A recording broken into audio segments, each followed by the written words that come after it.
The grid doesn't fail politely. It doesn't flicker. It doesn't warn you.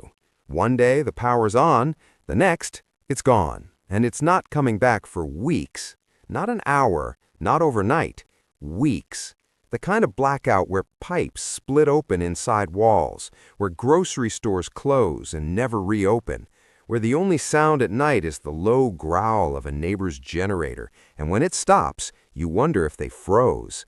No heat, no light, no updates, just cold, darkness, and the slow realization that your state was always on the list. You just didn't know it. Welcome to the 12 states most likely to face a winter blackout. Not a rolling outage, not a brownout, but a system failure. The kind where the grid doesn't blink, it breaks. And when it does, you're not getting a push notification, you're getting hypothermia. We're mapping the danger zones, we're exposing the infrastructure weaknesses, and we're showing you how to survive when your state goes dark. Number 1. Texas. February 2021 wasn't an accident. It was a stress test, and Texas failed it on live television. Millions lost power, hundreds died. People burned furniture to stay warm. Hospitals ran on backup power until the backup failed.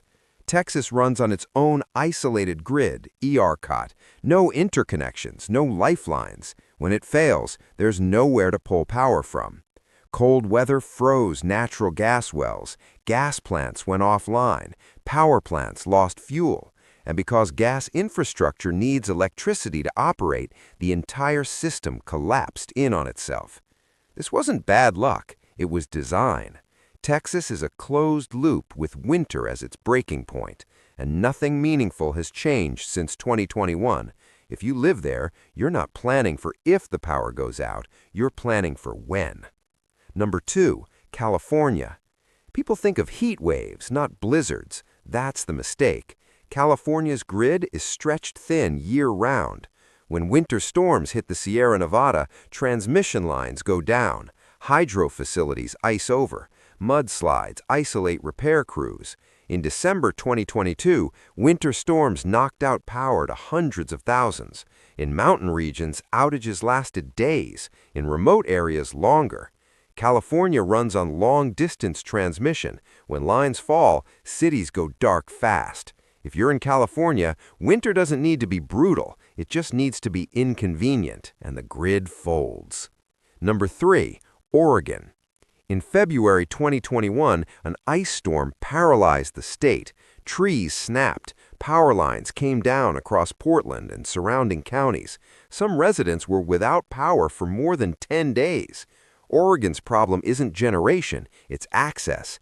Dense forests, mountain terrain, roads blocked by ice. Crews can't reach damage fast enough. Ice doesn't knock the grid offline here, it pins it to the ground. Number 4, Washington. Western Washington is built for rain, not ice.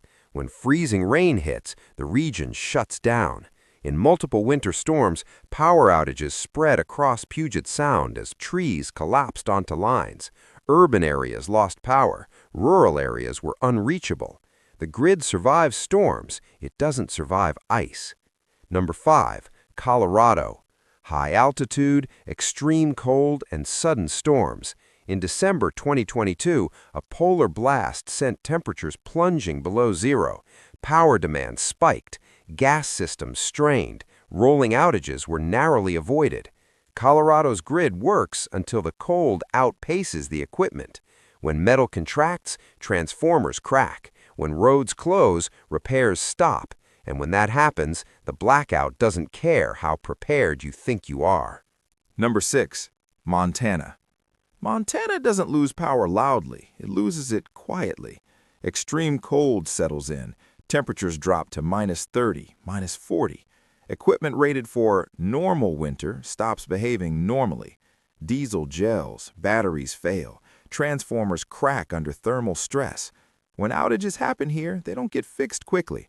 Towns are spread out, roads disappear under snowdrifts. Repair crews can't reach damaged lines for days.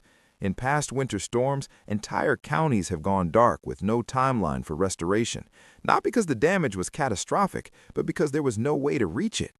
Cold plus distance is a multiplier, and Montana has both. Number 7. Pennsylvania. Pennsylvania looks stable on paper. It shouldn't. The state relies heavily on natural gas for both heating and electricity. During deep freezes, residential heating demand surges first. Power plants get what's left. When supply tightens, generation drops. In past polar events, grid operators have issued emergency warnings as gas pressure fell and power reserves shrank. This isn't theory, it's arithmetic. Gas goes to homes or power plants. In winter, homes win.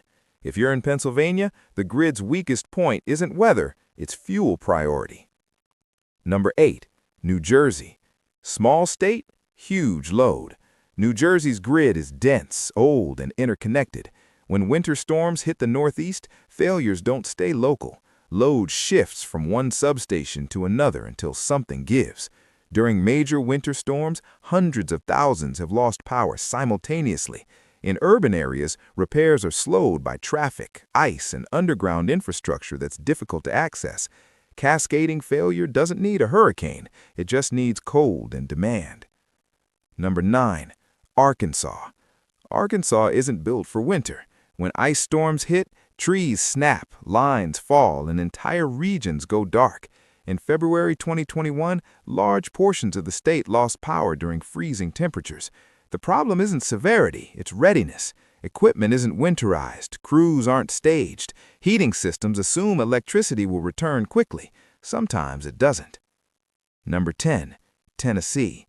In December 2022, extreme cold pushed Tennessee's power system to the edge. Rolling outages were implemented to prevent total collapse. That's the warning sign. When a grid starts cutting power on purpose, it's already losing the fight. If the cold had lasted longer, rolling outages would have turned into something else entirely. Tennessee sits at a crossroads of regional grids. When neighbors strain, Tennessee absorbs the shock. Eventually, it breaks. Number 11. Maine. Maine is beautiful and brutally isolated. Winter storms routinely knock out power across vast rural areas. Dense forests, coastal winds, and heavy snow make repairs slow. In past storms, outages have lasted weeks, not days, weeks. The grid doesn't fail everywhere at once. It fails one unreachable road at a time. Number 12. Arizona. People laugh at this one. They shouldn't. Northern Arizona experiences heavy snow and freezing temperatures. Power infrastructure is sparse. Long transmission lines cross empty terrain. When winter storms hit, outages aren't dramatic, they're final. There's no backup route, no nearby crew, no redundancy. If a line goes down, the dark stays. Here's the part they don't teach you. The grid is not designed for extremes, it's designed for averages. When winter stops being normal and starts being unforgiving, the system doesn't adapt. It fractures. Gas freezes, metal contracts, ice loads lines until they snap. And the people making decisions, they're not sitting in the cold. You are.